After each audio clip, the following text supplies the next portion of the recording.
Hi guys, নতুন একটি video নিয়ে আবার চলে এসেছি। তো আজ চলে গেছিলাম বাইপাস ধাবাতে। সবাই মোটামুটি কলকাতায় যারা থাকো সবাই চিনো। আর দূরে ওই যে আইটিসি দেখা যাচ্ছে তার পাশেই হচ্ছে জেডাব্লিউ ম্যারিট। পাশাপাশি আইটিসি জেডাব্লিউ ম্যারিট তার পাশেই কিন্তু বাইপাস ধাবা। আর বাইপাস ধাবাটা একদমই রাস্তার ওপরেই পড়ে। মোটামুটি যারা কলকাতায় থাকো সবাই মোটামুটি চেনে, সায়েন্স সিটির কাছাকাছি একদমই। তো আমরা চলে গেছিলাম একটা সানডেতে। তো সেদিনকা প্রচণ্ড প্যাকটা ভিড় ছিল, দেখতে পারছো কতটা ভিড়। সিট পাওয়াটা একটু চাপের ব্যাপার হয়েছে, বাইরেও দেখতে পেরেছিলে কতটা ভিড়, গাড়ি সব কিছু দিয়ে পার্কিং জোনেও প্রচণ্ড ভিড় ছিল।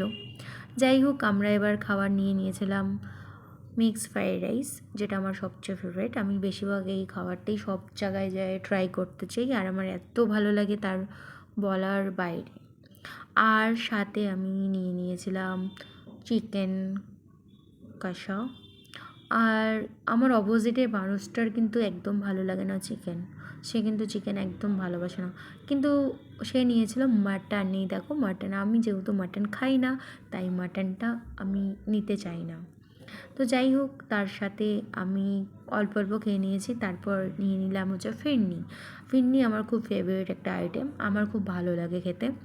তারপর দেখো বাইরেও কত ওয়েটিং জোনে বসে আছে লোকজন। তো ভিডিওটি তোমাদের ভালো লাগলে লাইক কমেন্ট শেয়ার করতে কিন্তু একদম ভুলবে না। সাবস্ক্রিপশন কিন্তু অবশ্যই করবে আমার